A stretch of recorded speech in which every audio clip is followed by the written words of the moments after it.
السلام علیکم ناظرین، امید آپ بخیر و عافیت ہوں گے۔ ہم میں سے زیادہ تر لوگ یہ سمجھتے ہیں کہ آپ سے اگر ٹیکس ریٹرن غلط فائل ہو گئی ہے، اس کو ریوائز کرنا بہت آسان ہے۔ یہ آج سے پہلے تک تھا، لیکن اب ایسی سچویشن نہیں ہے۔ یہ ایک عذاب جاں ہے ان سرٹن کیسز۔ آپ کے لیے بہت مشکل ہے کہ آپ ان کو فالو کرتے رہیں، اور آپ ایک ایک چیز پرووائڈ کریں گے اپنے کمشنر کو، تب وہ اپروو کریں گے آپ کی ٹیکس ریٹرن کی فائلیں۔ میں ایک چھوٹی سی اگزامپل سے آپ کو شیئر کروں گا کہ ایک ہمارے کلائنٹ تھے جنہوں نے اپنی ٹیکس ریٹرن فائل کی 2022 کی، 2021 کی ریٹرن کو امپورٹ کیا اور اس کو ایز اٹ از سبمٹ ہو گئی، ان سے غلطی ہو گئی۔ کرنٹ ایئر کی کوئی ڈیٹیل اس میں فل ان نہیں ہو سکی۔ اب وہ ہمارے پاس آئے کہ جس کو ریوائز کرنا ہے، اس کو ریوائز کرنے کے لیے جب ہم نے ریوائز کرنے کی کوشش کی اور ساتھ ہی ریکویسٹ بھیجی کمشنر کو for approval after revision of return. یہ بات آپ سمجھ لیں کہ کوئی 7-8 مہینے پرانی ہے، اور تب سے ہم میں نے جو آپ کو کہا نا عذاب مسلسل، تو تب سے ہم اس عذاب مسلسل میں مبتلا ہیں۔ وہ یہ کہ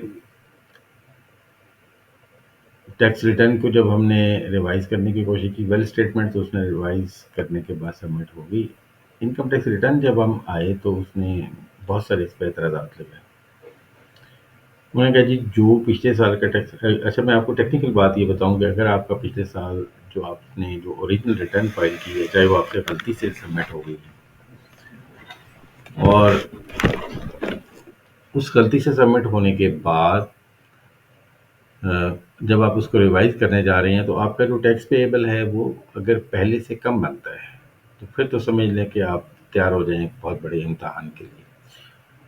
اب اس کیس میں بھی یہ تھا کہ پچھلے سال کا چونکہ ٹیکس پیبل زیادہ تھا، تو وہ امپورٹ ہو کے اگلے سال میں بھی یہ ریٹرن چلے گی، تو ٹیکس پیبل زیادہ نظر آ رہا تھا۔ جبکہ اس کو ریوائز جب کیا تو وہ بندہ پاکستان میں تھا ہی نہیں۔ 1 مہینہ پاکستان میں رہا، جو اس کی 1 مہینے کی انکم تھی وہ یہاں ڈکلیئر ہونی تھی، اور باقی تو ظاہر ہے وہ نان ریزیڈنٹ۔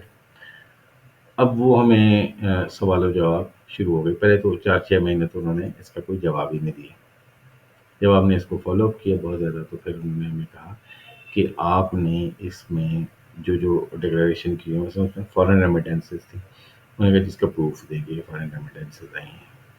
پھر انہوں نے یہ کہا کہ جو ایگزیمشن آپ نے کلیم کی ہے، ان کا کوئی پروویڈنٹ فنڈ وغیرہ تھا، اس کی ایگزیمشن کلیم کی ہوئی تھی، انہوں نے کہا اس کا بھی پروف دیں۔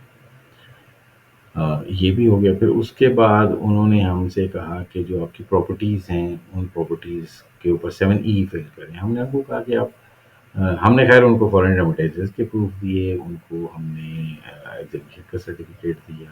7E انہوں نے کہا جی فل کریں، ہم نے کہا نان ریزیڈنٹ ہے، اور بعد میں ہم جب آپ اس کو پروف کر دیں گے ہم اس کو فل کر دیں گے۔ انہوں نے کہا نہیں، پہلے آپ اس کو فل کریں اور پھر ہم اس کو کریں گے۔ اس کو خیر ہم نے وہ سارے ڈاکومنٹ پرووائڈ کرنے کے بعد ہم نے 7E فل کیا۔ 7E فل کرنے کے بعد ہم نے ان کو کہا کہ جی ہم نے فائل کر دیا ہے اور کائنڈلی اپروو کر دیجیے۔ اور ابھی بھی یہ جو ریکویسٹ ہے ہماری انڈر پروسیس ہے۔ وی ہوپ کہ انشاءاللہ آفٹر فیو ڈیز جو ہے یہ اپروو ہو جائے گی۔ لیکن آپ کو بتانے کا مقصد یہ تھا کہ جب آپ اپنی ریٹرن ریوائز کریں تو اس سے پہلے جب آپ اوریجنل ریٹرن فائل کرتے ہیں، تو وہی ریٹرن آپ کے پاس اگر انفارمیشن پراپر اویلیبل ہے تو آپ اس کو سوچ سمجھ کے اچھے طریقے سے ریٹرن فائل کریں۔ ان کیس اگر آپ کے پاس ڈیٹا کمپلیٹلی اویلیبل نہیں ہے تو there could be 2 options. One کہ جی آپ اپنی ریٹرن کے لیے ایکسٹینشن لے لیں، 15 days کی آپ کو ایکسٹینشن مل جاتی ہے، 15 days میں آپ اس کو پراپرلی ریٹرن پریپیئر کر لیں۔ اور ان کیس اگر آپ سمجھتے ہیں کہ 15 دن میں نہیں ہو سکتی، تو پھر آپ نے کیا کرنا ہے کہ آپ نیل ریٹرن فائل کر دیں، کچھ اس میں فل نہ کریں، کیونکہ یہ سارا مسئلہ وہاں پیدا ہوتا ہے کہ جہاں پہ فگرز آگے پیچھے ہوتی ہیں۔ آپ نے فل نہیں کرنی، زیرو ریٹرن آپ نے فائل کر دینی ہے، اور پھر آپ ود ان 60 days آپ اس کو ریوائز کر لیں، اور تب آپ کے لیے شاید کمیشن کی اپروول لینا بھی ود ان 60 days تو کمیشن کی اپروول کی ضرورت نہیں ہے، even with in after 60 days بھی ان کو کوئی اعتراض نہیں ہوگا جب آپ کچھ ایکسٹرا پے کر رہے ہوں گے اس میں، یا ایکسٹرا آپ کی انکم ہوگی، یا باقی کچھ فیلڈز آپ فل ان کر رہے ہوں گے، تو آپ کے لیے اتنا مسئلہ نہیں ہوگا۔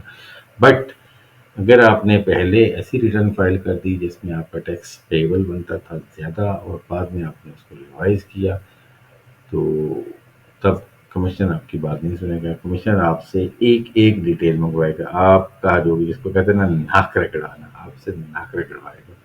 اور اس ناک رگڑوانے سے بچنے کے لیے آپ اپنی ٹیکس ریٹرنز پراپر فائل کریں، اچھے طریقے سے فائل کریں، سوچ سمجھ کے فائل کریں. اور اگر آپ سمجھتے ہیں کہ نہیں ہے تو آپ زیرو ریٹرن فائل کر دیں، فل نتھنگ. ٹھیک ہے، آئی ہوپ کہ یہ آپ کے لیے بینیفیشیل ہوگی ویڈیو. آپ اپنا خیال رکھیے گا. بہت سارے لوگ یہ سمجھتے ہیں کہ جو آج ہم اپنی ٹیکس ریٹرنس فائل کر رہے ہیں یا اپنا آڈٹ کروا رہے ہیں یا باقی کوئی بھی آپ پروفیشنل سروس آپ دے رہے ہیں، یہ وہی ہے جو آج سے 5-10 سال پہلے ہوا کرتی تھی. نو، ایسا نہیں ہے. بہت ساری چیزیں چینج ہو گئی ہیں، بہت ساری نہیں، کمپلیٹلی چینج ہو چکا ہے. اور اب آپ سے ایک ایک ڈیٹیل ہر چیز کی مانگی جاتی ہے. You can not steam, you can not do anything کہ آپ سمجھے کہ ایزیلی کر لیں گے، آپ گڑبڑ کر دیں گے، فگرز کو کے ساتھ کھیل لیں گے. ایسا نہیں ہے، کیونکہ اب چیزیں انٹیگریٹ ہو گئی ہیں، کمپیوٹرائزڈ ہو گئی ہیں. ایون آڈٹ کمپیوٹرائز ہو گیا ہے.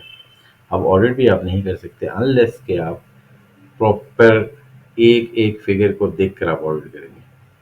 تو اس لیے پرانی عادتیں چھوڑیں اور آ جائیں ایک کمپلیٹلی انٹیگریٹڈ سسٹم کے اوپر. کیونکہ اب آپ فگرز کو آگے پیچھے کریں گے تو آپ پکڑ جائیں گے. اس طرح سیل ٹیکس میں ہے، سیل ٹیکس میں بھی آپ سے انشاءاللہ شیئر کریں گے. کل کی ویڈیو بھی دیکھیے، پرسوں جو ویڈیو بنائی تھی اس میں بھی دیکھیں. سیل ٹیکس میں بھی آپ اس طرح ہے کہ اتنی انٹیگریشن ہو چکی ہے کہ انلیس دوسرا بندہ جس سے آپ نے پرچیزز کی ہیں وہ اپنی سیل ڈکلیئر نہیں کرتا، آپ اپنی انپٹس کلیم نہیں کر سکتے. تو چیزیں کمپلیٹلی چینج ہو چکی ہیں. اب ٹوٹلی آٹومیٹڈ ہیں اور اب اے آئی کا استعمال ہونے لگا ہے. تو بی کیئرفل، اپنا خیال رکھیے گا. اللہ حافظ.